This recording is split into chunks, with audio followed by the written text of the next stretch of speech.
আজি আপোনালোকৰ লগত মই অন্য এটা খবৰ শ্বেয়াৰ কৰিম বিশেষকৈ আজিৰ খবৰ হৈছে টিউটৰ ছাৰবাইদেউসকলৰ এটা গুৰুত্বপূৰ্ণ খবৰ আপোনালোকৰ লগত শ্বেয়াৰ কৰি আপোনালোকে স্কিপ নকৰি শেষলৈ ভিডিঅ'টো চাই থাকিব আৰু এতিয়ালৈকে যদি আমাৰ চেনেলটো ছাবস্ক্ৰাইব কৰি কাইলৈ ছাবস্ক্ৰাইব কৰি দিব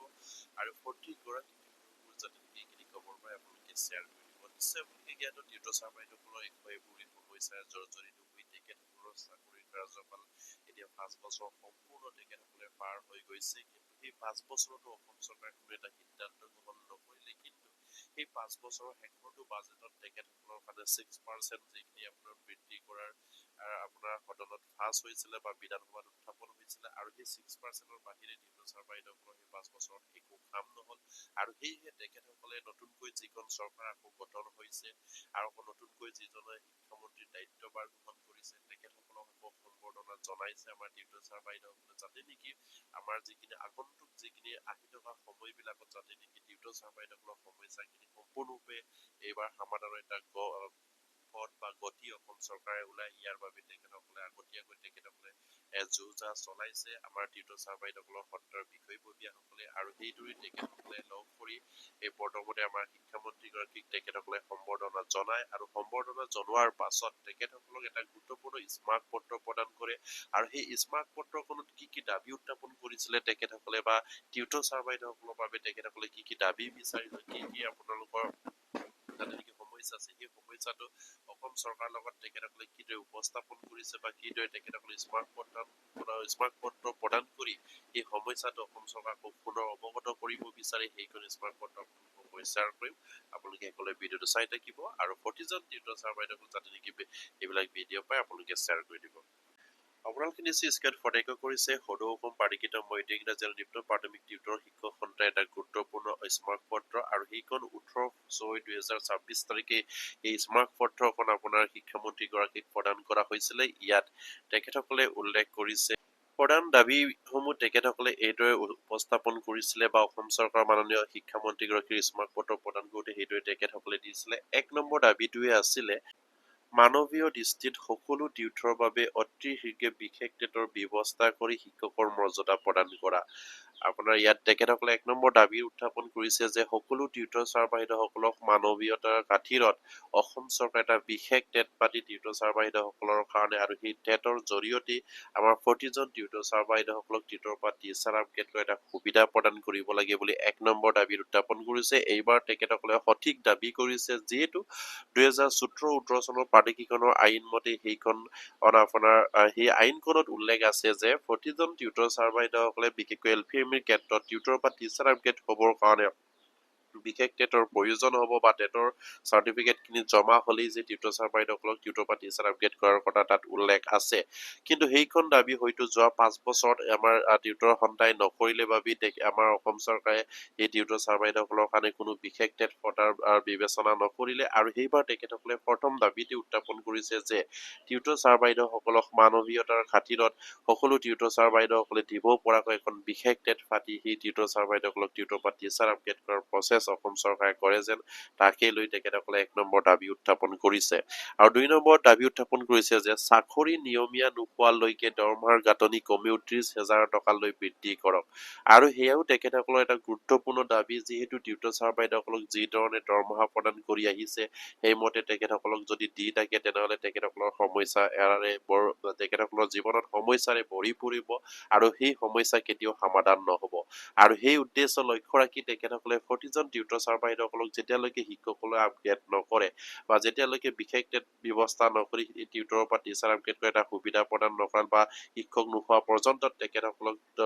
যিখিনি দৰমহা সেই দৰমহাৰ গাঁথনিটো 30,000লৈ বৃদ্ধি কৰিবৰ কাৰণে তেখেতসকলৰ 2 নম্বৰ দাবী উত্থাপন কৰিছে আৰু 3 নম্বৰ দাবী উত্থাপন কৰিছে যে চাকৰিৰ কাৰ্যকালত মৃত্যু হোৱা টিউটৰসকলৰ পৰিয়ালৰ অৱসৰ দিনলৈকে দৰমহা প্ৰদানৰ ব্যৱস্থা কৰিব লাগে আৰু চাকৰি কাৰ্যকালত যদি কোনো টিউটৰ ছাৰবাইদেউসকলে যদি মৃত্যুবৰণ হয় তেনেহলে তেখেতসকলকো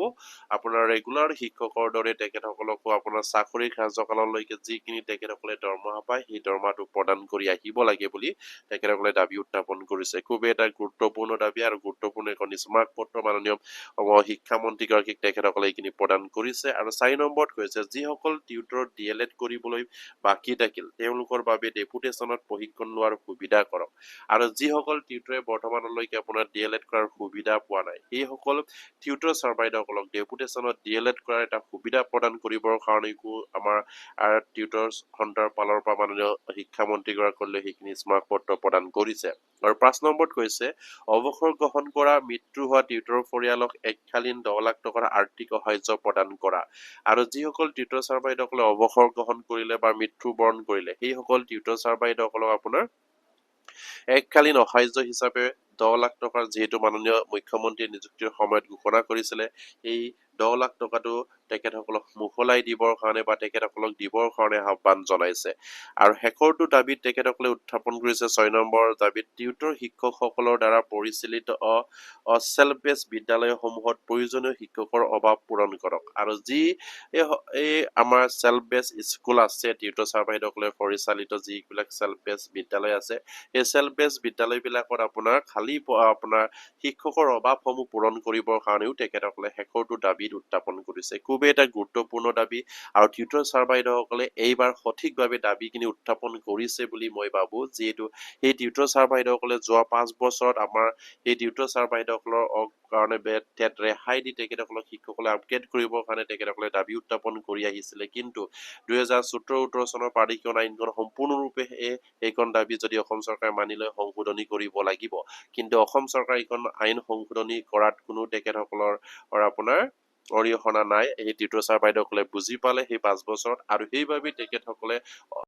এইবাৰ সঠিকভাৱে তেখেতসকলে দাবী উত্থাপন কৰিছে যিটো দাবীৰ জৰিয়তে তেখেতসকলৰ সমস্যাটো এইবাৰ সমাধানৰ এটা গতি হয়তো ল'ব পাৰে সেয়েহে প্ৰতিজন টিউটৰ ছাৰ বাইদেউসকলে বিষয়ববীয়াৰ লগত সহযোগ কৰি তেখেতসকলৰ পৰামৰ্শ আপোনালোকে গ্ৰহণ কৰক আৰু সেইমতে আপোনালোকে আগুৱাই যাবলৈ চেষ্টা কৰক অন্যথা আপোনালোকৰ সমস্যা বাকী থাকিব আৰু সন্তাও আপোনালোকৰ যিখিনি কাম বৰ্তমান চৰকাৰ যিখিনি গঠন হৈছে সেই চৰকাৰ যিখিনি নতুনকৈ গঠন হোৱাৰ সময়তে আপোনালোকে জোৰদাৰ কৰিব লাগে আৰু যিহেতু বৰ্তমান মাননীয় শিক্ষামন্ত্ৰী গৰাকী আপোনালোকে স্মাৰক পত্ৰ প্ৰদান কৰিছে ঠিক তেনেকৈ মাননীয় মুখ্যমন্ত্ৰীক লগ কৰা এটা চেষ্টা অব্যাহত ৰাখিব লাগে আৰু সেই চেষ্টা নিশ্চয়কৈ সেই বছৰতে এই আপোনাৰ বছৰতে আপোনালোকে সেইখিনি চেষ্টা অব্যাহত ৰাখি মাননীয় মুখ্যমন্ত্ৰীক লগ কৰা এটা আপোনালোকক খুবেই এটা প্ৰয়োজন আৰু